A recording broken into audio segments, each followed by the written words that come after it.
Selamat petang Bapak Ibu yang dikasihi oleh Tuhan. Tidak terasa kita sudah menginjak di bulan Agustus, seri perjuangan hidup yang menjadi tema di sepanjang tahun 2021 di dalam komsel kita, itu menginjak ke topik tentang doa. Kita kemarin membahas begitu banyak tentang kekudusan dan sekarang kita masuk kepada doa.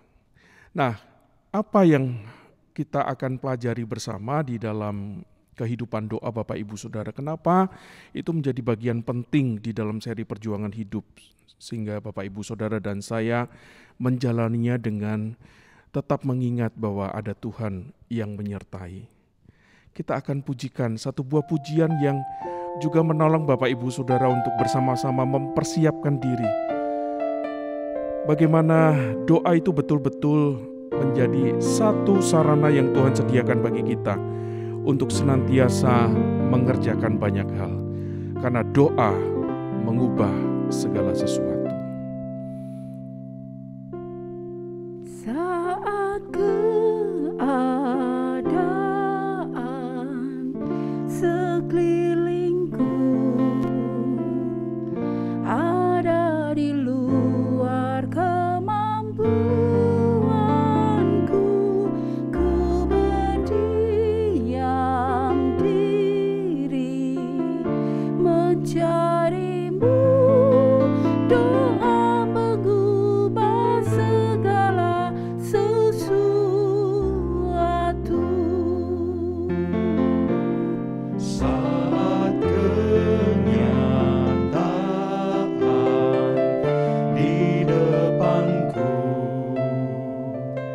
mengecewakan perasaanku, ku menutup mata memandangmu, sebab doa mengubah segala sesuatu. Doa orang benar bila didoakan dengan yakin besar kuasa-Nya.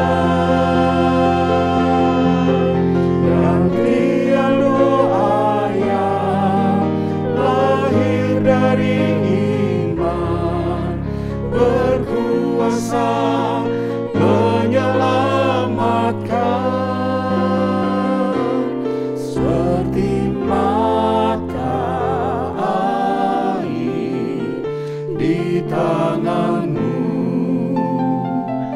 mengalir kemanapun kau mau. Tiada yang mustahil di matamu. Doa mengubah segala sesuatu.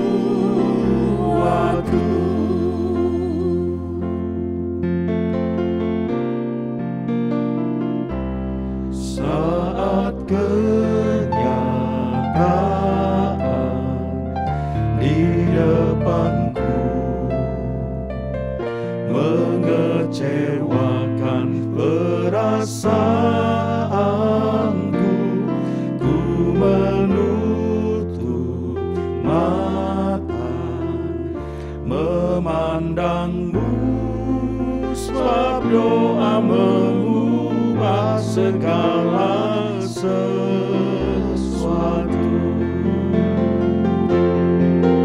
Doa orang benar bila didoakan dengan yakin besar kuasa-Nya.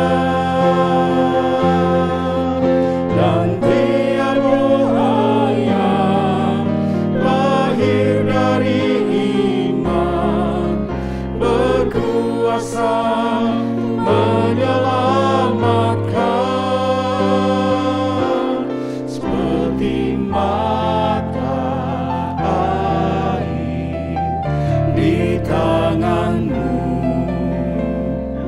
mengalir kemanapun kau mau.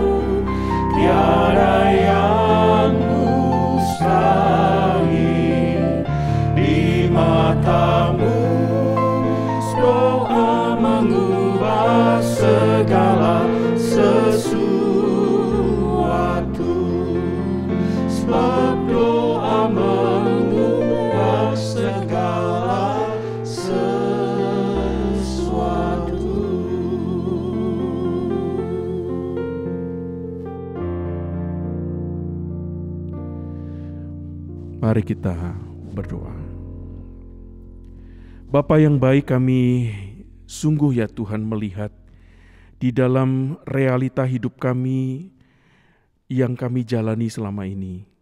Kami melihat ada campur tangan Tuhan yang begitu amat jelas. Ada jejak-jejak yang begitu dalam yang kami lihat.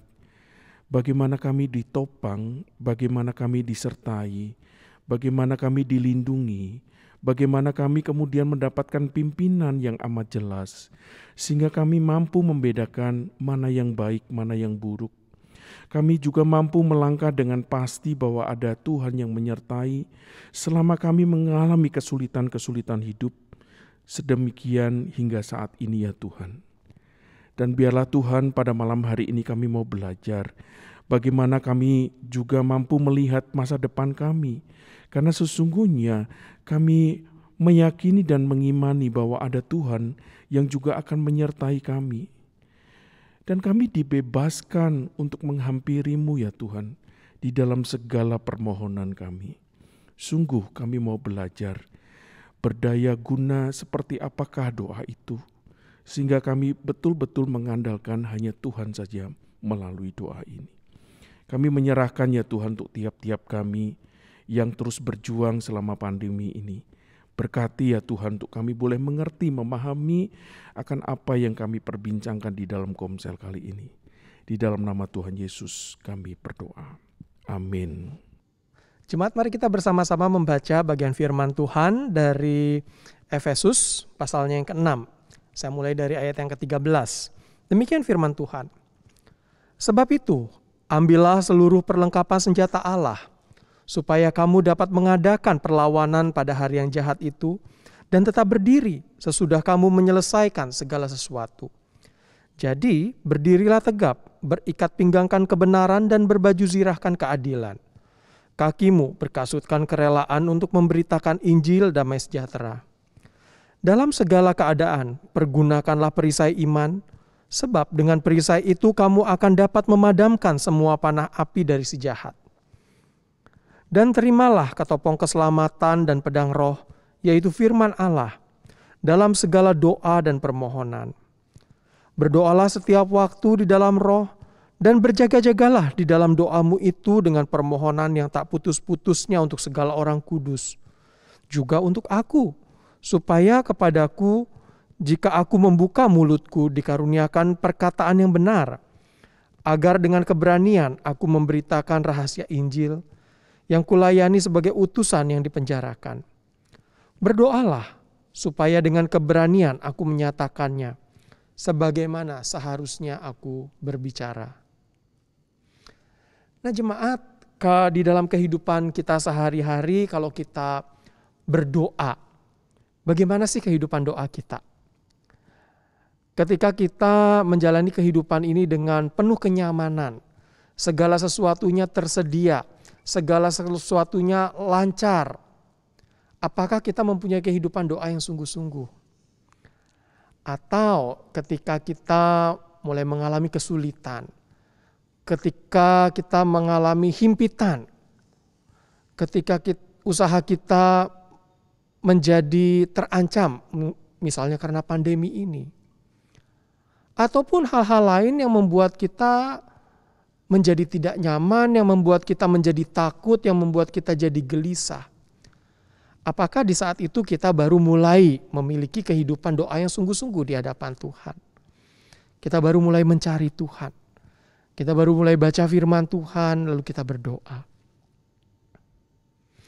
Nah kalau kita membaca bagian firman Tuhan yang tadi sudah saya bacakan, di situ kita akan melihat nasihat dari Paulus kepada jemaat di Efesus. Jemaat Efesus adalah jemaat yang menghadapi banyak kesulitan. Mereka menghadapi berbagai perjuangan hidup dalam kehidupan mereka. Mereka juga tentu mengalami ancaman dari berbagai pihak, dari orang-orang yang tidak mengenal Tuhan. Di sini Paulus mau supaya jemaat di Efesus itu mempunyai kehidupan doa yang sungguh-sungguh di hadapan Tuhan. Doa yang seperti apa? Ya seringkali kalau kita berdoa, isinya adalah penuh dengan permohonan. Apapun yang kita inginkan, apapun yang kita kehendaki, itu yang kita minta kepada Tuhan. Ya nggak salah sih.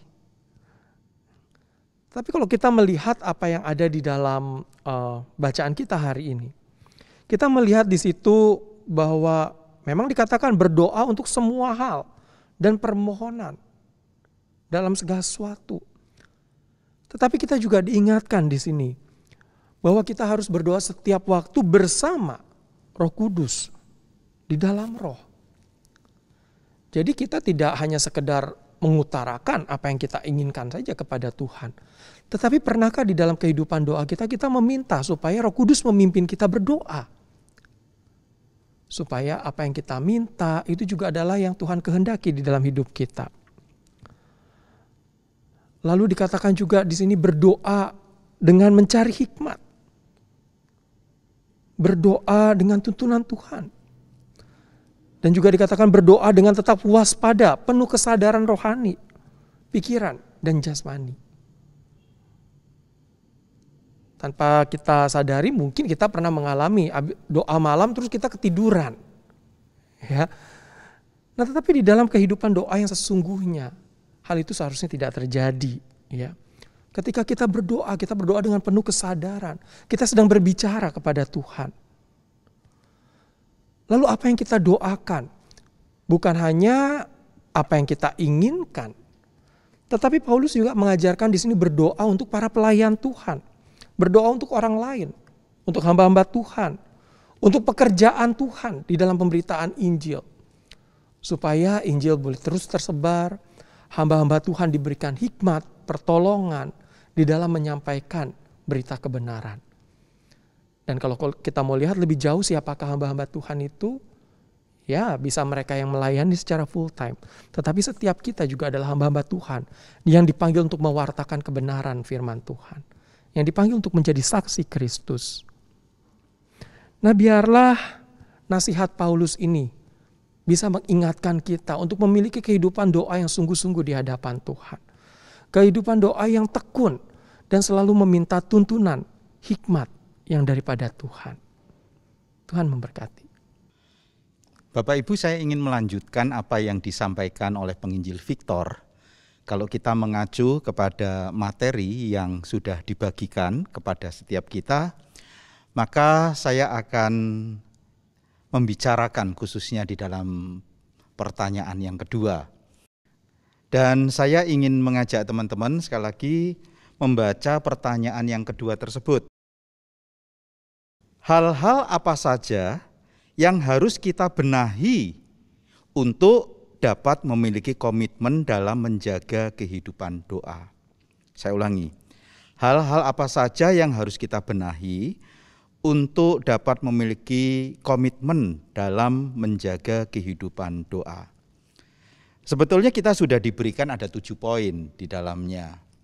Dan karena tadi penginjil Victor sudah memulai terkait dengan pergumulan-pergumulan, dan kalau kita memperhatikan yang dijelaskan oleh penginjil Antoni bahwa seri kita di tahun ini adalah seri bagaimana kita berjuang di dalam kehidupan ini.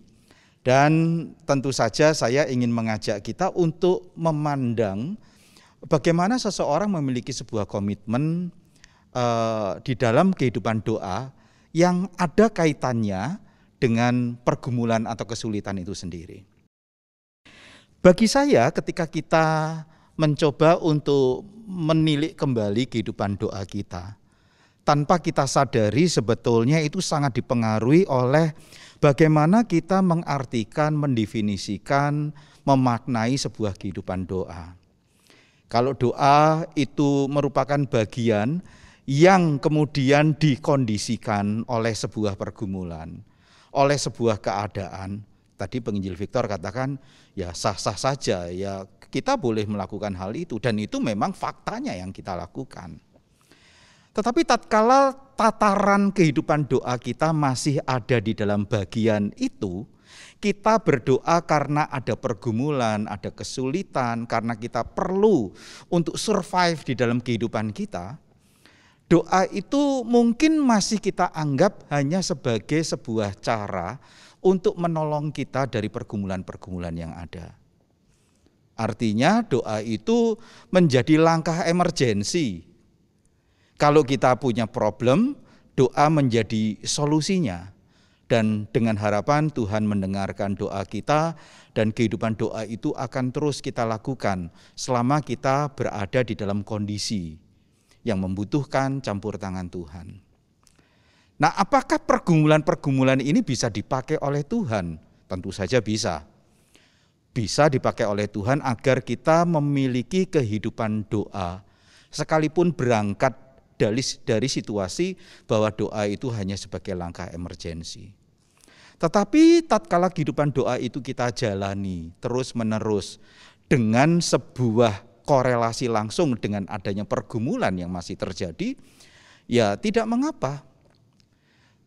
Cuma masalahnya kan begini, kalau pergumulan itu tidak ada, maka sangat besar kemungkinan kehidupan doa itu juga menjadi surut. Padahal pertanyaannya, bagaimana kita itu memiliki komitmen di dalam kehidupan doa? Bagaimana caranya agar kita itu memiliki komitmen di dalam kehidupan doa? Nah, disinilah yang sebetulnya tidak terlalu sederhana. Kita melihat doa sebagai emergensi, langkah emergensi untuk merubah bahwa doa itu menjadi sebuah kehidupan yang normalnya memang begitu bagi orang-orang percaya. Artinya doa itu bukan doa yang muncul karena ada sebuah kondisi, yaitu kondisi pergumulan hidup.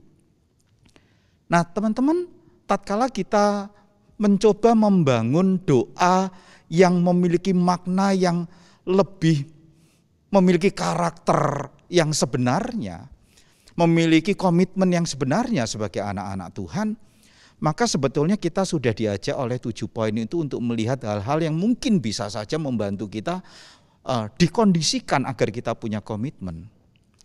Tapi sekali lagi, ketika kita bicara komitmen,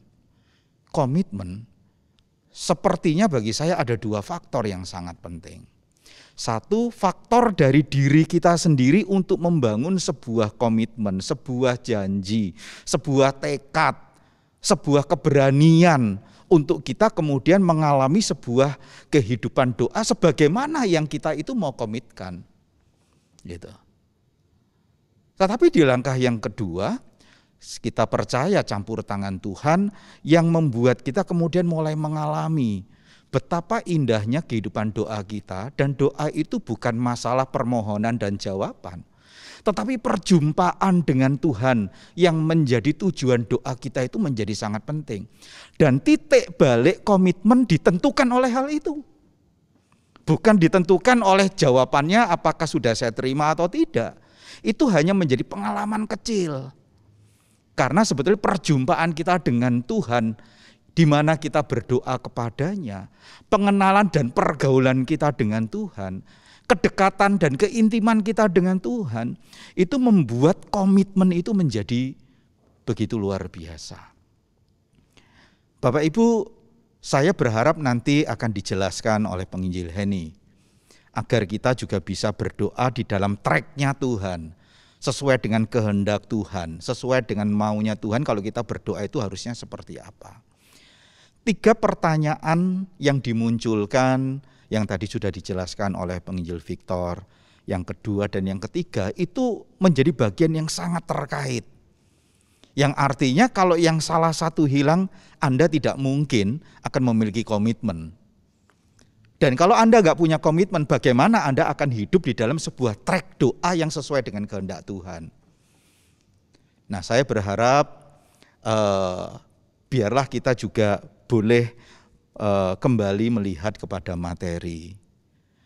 Kalau kita masih ada di dalam tataran doa sebagai langkah emergensi, biarlah itu coba kita hidupi dengan sebuah harapan, saya ingin mengalami, saya ingin berjumpa dengan Tuhan. Saya menantikan jawaban pasti, tetapi saya mengenal Tuhan yang menjawab itu menjadi bagian saya membangun komitmen saya. Yang akhirnya doa itu menjadi kehidupan, menjadi lifestyle orang percaya. Dan di sanalah komitmen sedikit demi sedikit akan terjadi di dalam kehidupan kita. Tuhan memberkati. Bapak, Ibu, dan saudara yang dikasih Tuhan, kalau tadi Pendeta Jenik sudah mengingatkan kita bahwa doa itu tidak boleh bersifat temporal, tapi harus menjadi gaya hidup atau menjadi bagian daripada kehidupan kita sebagai orang percaya, maka itu adalah sesuatu yang ya dan amin. Sehingga ketika kita tahu ada sebuah firman yang berkata kepada kita sekalian bahwa tetaplah berdoa, itu merupakan sebuah perintah yang datang dari kebenaran firman Tuhan atau sebuah hal yang harus kita taati tentang kehidupan berdoa. Nah, bagian yang saya mau menyampaikan bahwa ada hal-hal yang kita harus tahu bahwa Tuhan juga menginginkan kita berdoa itu seturut dengan kehendak dan dalam bimbingannya atau koridor yang Dia mau. Jadi bukan sekadar doa semau gue gitu ya. Walaupun saya dan saudara punya akses yang sangat luas untuk berbicara kepada Allah dan punya akses langsung, dan kita boleh datang kepada Tuhan dengan bahasa kita yang orang lain mungkin tidak mengerti, tapi yang kita bisa ungkapkan dan kita ingin ungkapkan. Sehingga ada juga yang sering kita dengar, ada bahasa air mata gitu ya. Ketika seseorang tidak mampu berkata-kata, dia juga boleh datang. Tapi ada hal-hal yang diinginkan atau yang dikehendaki agar kita itu bisa mempunyai sebuah waktu-waktu berdoa atau pada saat kita berdoa itu sesuai dengan kehendaknya. Tentunya pertama yaitu kita belajar berdoa dengan mengakui tentang keberadaannya. Jadi dalam diri saya dan saudara ketika kita berdoa kepada Tuhan, kita tidak bisa melihat doa itu sebagai magic ya, atau kita tidak bisa melihat doa itu sebagai sesuatu yang kita bisa menyogok Tuhan, tapi kita harus melihat bahwa itu satu pribadi yang sangat luar biasa yang mampu menolong saya dan saudara, yang mampu membawa kita kepada sesuatu yang mungkin bagi kita itu mustahil gitu. Jadi pertama itu adalah percaya tentang keberadaannya. Berulang kali kalau kita baca Perjanjian Lama, kisah dari 5 kitab Musa pertama itu, berulang kali Allah itu berbicara kepada Musa untuk umatnya.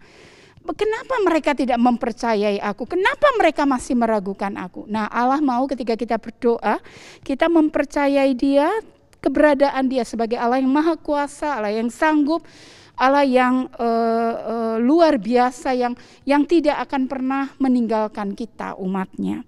Lalu yang lain kita juga harus mempunyai sebuah keyakinan, doa itu yang kita naikkan harus disertai dengan hati yang percaya bahwa Tuhan itu mendengar doa kita. Jadi kita percaya Dia maha kuasa, tapi kita juga percaya bahwa yang kita doa itu didengar oleh Dia. Dia Allah yang sanggup menjawab setiap pergumulan dan doa kita. Sehingga kalau perhatikan tadi lagu yang kami nyanyikan pertama, itu terambil dari Yakobus pasal 5 ayat 15 hingga 16 ya. Dan doa yang lahir dari iman akan menyelamatkan orang sakit itu, dan Tuhan akan membangunkan dia, dan jika ia telah berbuat dosa maka dosanya itu akan diampuni. Artinya harus ada trust, percaya, hati yang percaya bahwa Tuhan akan sanggup, bukan Tuhan sanggup dan Tuhan bisa menolong setiap kita. Lalu hal yang lain kita juga bisa melihat bahwa doa yang dibawa dengan hati yang tulus ya. Ketulusan itu penting. Karena banyak orang yang berdoa tadi saya bilang dijadikan magic ya, doa itu magic ya. Jadi bukan sebuah doa yang datang dengan hati tulus, tapi pikirnya dengan doa dia bisa menyogok Tuhan. Jadi sehingga banyak orang di doa itu suka janji. Tuhan nanti kalau kamu kabelin doa saya begini deh, saya begitu. Tuhan itu bukan Tuhan yang bisa disogok ya. Tuhan itu Tuhan yang punya ketulusan hati, dan Tuhan mau kita juga datang dengan ketulusan hati. Ingat, saya dan saudara bisa mengelabui orang melalui perkataan kita dalam doa yang orang dengar dan yang kita ucapkan. Tapi kita tidak pernah bisa mengelabui Tuhan, karena Tuhan itu Tuhan yang mengenal hati. Sehingga penting ketulusan hati untuk datang kepada Dia. Dan berikut adalah doa yang bukan untuk diri sendiri, tapi belajar bersyafaat, berdoa bagi orang lain. Tadi penginjil Victor juga sudah membacakan Efesus 6 tadi ya. Berdoa bagi orang lain, itu nyanyian yang kami nyanyikan tadi juga ayat 16 dari Yakobus 5. Karena itu hendaklah kamu saling mengaku dosamu dan saling mendoakan ya, supaya kamu sembuh. Doa orang benar bila yakin didoakan sangat besar kuasanya. Artinya saya dan saudara diingatkan belajar berdoa untuk orang lain. Ketika kita berbicara tentang hidupku bukannya aku lagi, berarti kita diingatkan bahwa kita harus belajar berdoa seperti yang Tuhan kehendaki. Salah satu kehendak Tuhan apa? Mendoakan orang lain, bersyafaat bagi negara, bersyafaat bagi banyak hal. Yang mungkin notabene kita merasa, itu bukan urusan saya, itu bukan area saya, itu bukan keluarga saya, itu nggak ada kepentingan buat saya, gitu ya. Tapi Tuhan mau kita belajar untuk berdoa bagi orang lain. Kenapa? Karena Tuhan adalah Tuhan yang penuh kasih. Tuhan yang tidak datang untuk, Tuhan yang datang karena Ia mengasihi kita. Tuhan yang tidak egois. Saya dan saudara bahkan di dalam doa pun ketika Ia berkata, kasihlah sesamamu manusia, itu berkaitan juga dengan apa? Kehidupan doa yang harus kita bawa di hadapan Tuhan. Dan terakhir saudara, 1 Tesalonika 5 ayat 17 berbicara tentang tetaplah berdoa. Tetaplah berdoa itu artinya berjalan bersama dengan Tuhan. Jadi berdoa, kenapa harus tetap berdoa? Supaya kita tahu bahwa kita ini di dalam hidup ini bersama dengan Tuhan. Kita itu harus belajar tenang di hadapan Tuhan. Kita harus percaya dan berharap terus kepada Tuhan. Karena orang-orang yang berharap kepada Tuhan, jiwanya akan terus mencari Dia. Nah, mari kita terus membangun hidup doa kita. Supaya kita menjadi orang yang tidak hanya berdoa asal berdoa, tapi berdoa seperti yang Tuhan kehendaki. Tuhan memberkati kita sekalian, kita akan lanjut mendengarkan dari penginjil Wilson. Saudara, kita telah mendengar pemaparan dari penginjil Victor, dari pendeta Jenik, dan dari penginjil Ibu Penginjil Heni. Setelah sekarang maka pertanyaannya, bagaimana kita mengaplikasikan apa yang sudah kita dengarkan tadi? Ada beberapa hal yang saya mau bagikan, saudara, yang bisa kita praktekkan secara rutin dalam kehidupan disiplin rohani kita setiap hari. Yang pertama tentu saja masalah waktu. Saudara harus setting waktu. Kapan waktu yang terbaik buat saudara untuk berdoa? Saudara bisa siapkan minimal misalnya 15 menit setiap hari.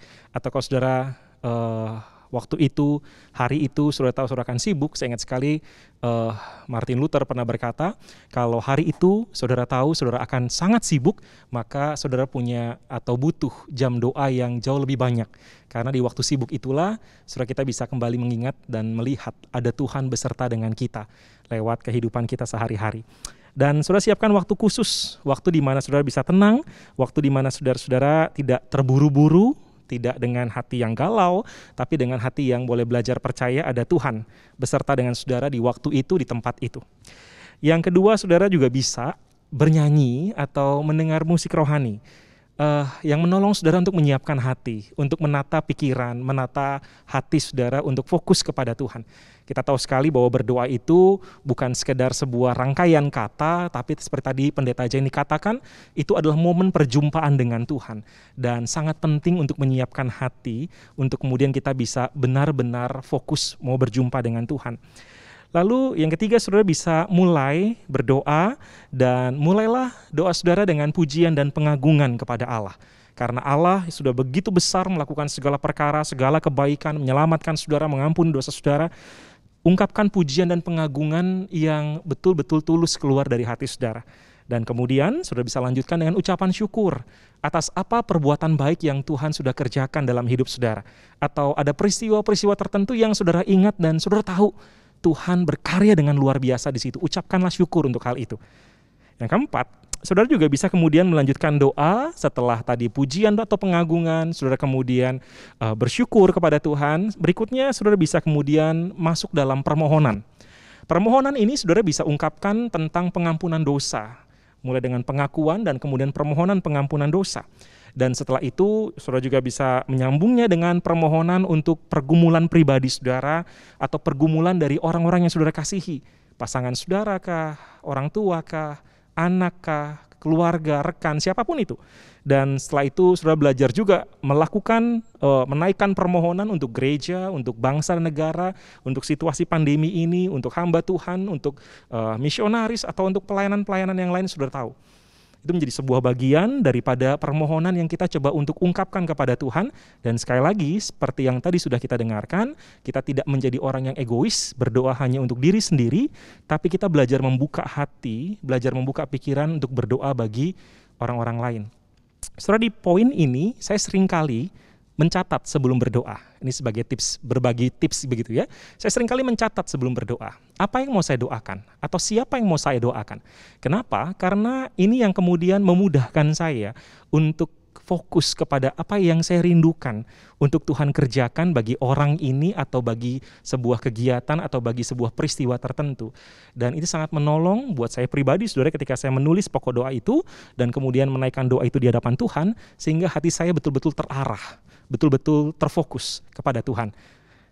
Yang kelima, saudara bisa kemudian setelah pujian dan pengagungan, lalu kemudian saudara bersyukur, saudara kemudian menaikkan permohonan, dan kemudian saudara bisa mengakhiri doa saudara dengan sebuah kesadaran, dengan sebuah konsep atau dengan sebuah pernyataan, kiranya kehendak Bapa yang jadi. Karena kita tahu bahwa doa kita bukan memaksa Tuhan, tapi doa kita menolong kita mengerti isi hati Tuhan, menolong kita lebih terbuka kepada apa yang Tuhan mau.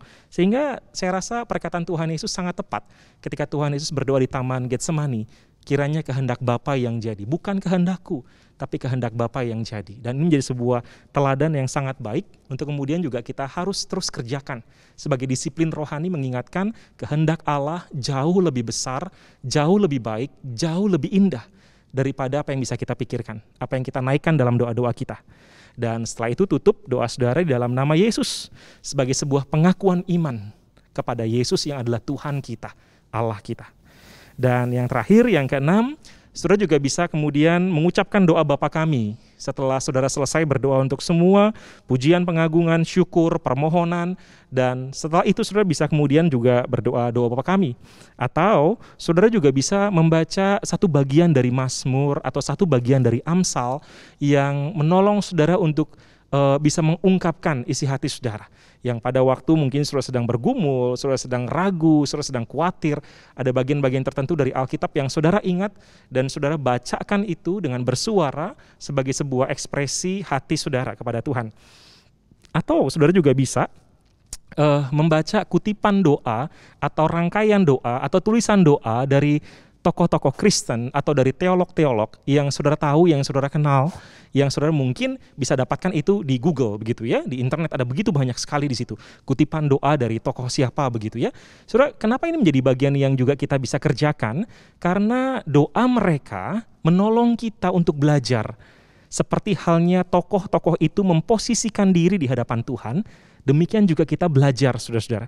Lewat doa-doa mereka, kita belajar melihat seperti apa penyerahan hidup mereka.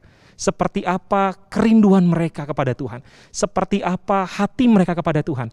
Dan kita belajar untuk memposisikan diri seperti itu dan semakin mengenal Tuhan lewat doa-doa dari para tokoh Kristen atau dari para teolog-teolog tersebut. Dan saya rasa ini menjadi bagian yang baik untuk memperkaya bagaimana pengalaman doa kita bersama dengan Tuhan bisa semakin hari semakin menolong kita bertumbuh di dalam Tuhan. Saudara, beberapa tips praktis, beberapa aplikasi yang bisa kita kerjakan yang saya percaya ini akan sangat menolong saudara untuk bisa bertumbuh dan memperkaya pengalaman doa saudara bersama dengan Tuhan. Kiranya Tuhan memberkati kita. Kita semua tadi sudah mendengar begitu rupa paparan yang baik tentang kaitannya saudara di dalam perjuangan hidup. Doa itu memegang peranan penting tentunya. Nah, dari pujian yang kita naikkan bersama, kemudian penginjil Victor menguraikan bagian bahwa sesungguhnya saudara dan saya harusnya memperhatikan dengan baik tentang nasihat Paulus, kaitannya dengan kehidupan bahwa saudara dan saya perlu terus memelihara hidup doa dan iman saudara di dalam Tuhan. Lalu kemudian Pendeta Jenik dengan jelas juga menceritakan bagaimana saudara dan saya harus membangun komitmen itu.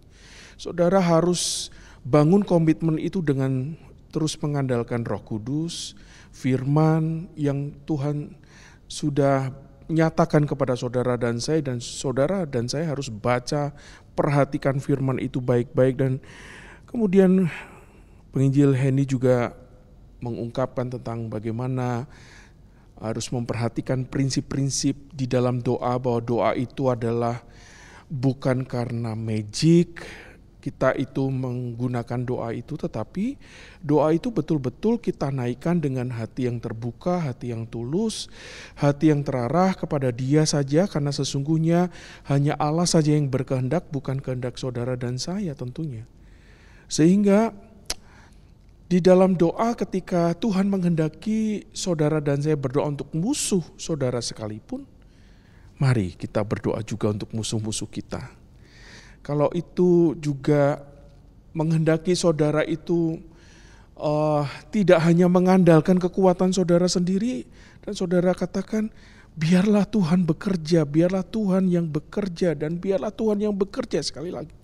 Maka saudara harus kemudian berkata, Tuhan, biarlah Engkau yang bekerja, dan saudara menyerahkan semuanya. Gak gampang saudara.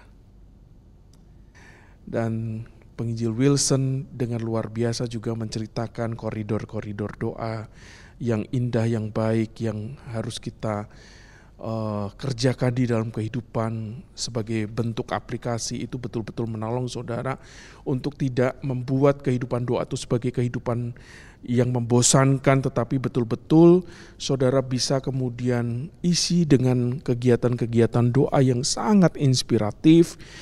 Dan itu sangat menarik kalau saudara nanti juga perhatikan bagian-bagian itu di dalam bahan-bahan.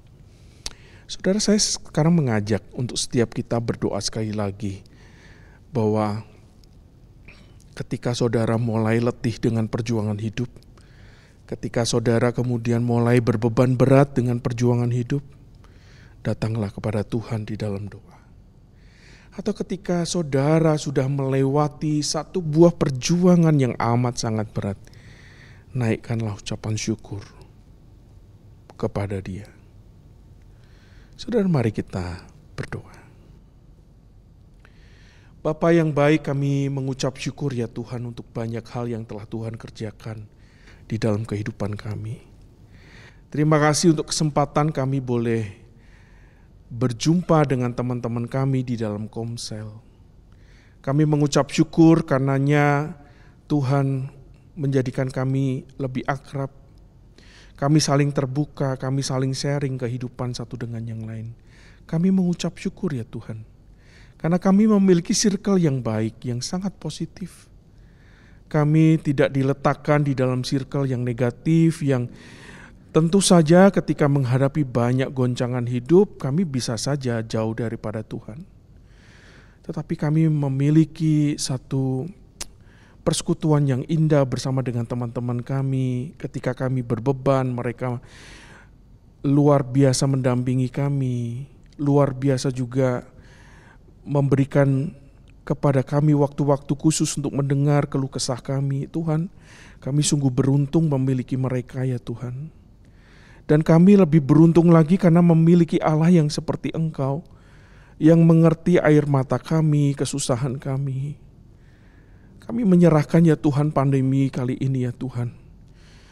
Kami sungguh-sungguh ya Tuhan mengandalkan Engkau, karena sesungguhnya kami menurut perhitungan kami sebagai manusia, kami harusnya tidak lagi berada di dalam kongkongan pandemi ini. Kami boleh bebas melakukan banyak hal, kami boleh kemudian berjumpa dengan teman-teman kami boleh bekerja dengan antusiasme yang luar biasa, tetapi sampai dengan hari ini kami merasakan bahwa semuanya berlangsung dengan amat sangat berat. Tuhan berkati untuk kami semua, rekan-rekan kami yang sekarang ini di dalam pemulihan karena COVID, atau rekan-rekan kami yang sekarang ini terus berjuang karena terpapar COVID, Tuhan yang menolong. Berkati untuk pemerintah kami, baik daerah maupun pusat, yang nantinya juga akan terus menolong kami di dalam pemulihan. Dan kami juga menyerahkan ya Tuhan untuk pertumbuhan ekonomi yang terus berjalan dengan amat sangat berat ini ya Tuhan. Berkati ya Tuhan untuk pemerintah kami, berkati juga untuk para pengusaha, berkati juga untuk mereka penggerak ekonomi. Biarlah Tuhan yang tolong sehingga mereka pun dapat mengerjakan bagian-bagian mereka. Kami didapati dalam keadaan cukup. Dan kami sungguh amat bersyukur sekali karena sesungguhnya di tengah-tengah himpitan, di tengah-tengah situasi yang tidak memungkinkan kami untuk kemudian melakukan banyak hal, kami masih diberi hati untuk berbagi bagi orang lain. Karena sebagian besar di antara kami juga mereka mengerjakan bagian-bagian ini secara mandiri, mereka mensupport keluarga mereka yang lain yang sedang berbeban, atau teman-teman atau anggota Komsel yang lain yang sekarang terpapar yang harus isolasi mandiri, dan mereka membutuhkan support setiap harinya untuk menyediakan makanan. Kami mengucap syukur, kami diberi hati untuk berbagi sedemikian rupa ya Tuhan. Biarlah Tuhan yang boleh menolong kami, biarlah Tuhan boleh mengingat bahwa ada banyak orang-orang di sekeliling kami yang betul-betul menantikan untuk Engkau pakai ya Tuhan. Terima kasih karena sesungguhnya melalui doa, melalui pembelajaran Komsel, kami boleh melihat ada Tuhan yang luar biasa yang bekerja melalui doa. Ada orang-orang yang luar biasa yang Tuhan sediakan ketika mereka juga mendapati setia di dalam doa. Terima kasih ya Tuhan. Kami menyerahkan semua ini. Kami menyerahkan untuk waktu-waktu di mana kami akan terus berjuang selama pandemi ini di dalam kehidupan dan iman kami. Kami menyerahkan. Di dalam nama Tuhan Yesus kami berdoa. Amin. Saudara, sekali lagi Komsel kita sudah berakhir, tapi tentunya pembelajaran tentang perjuangan hidup tidak akan berakhir, saudara. Nantikan kami kembali di kesempatan yang akan datang. Tuhan memberkati saudara.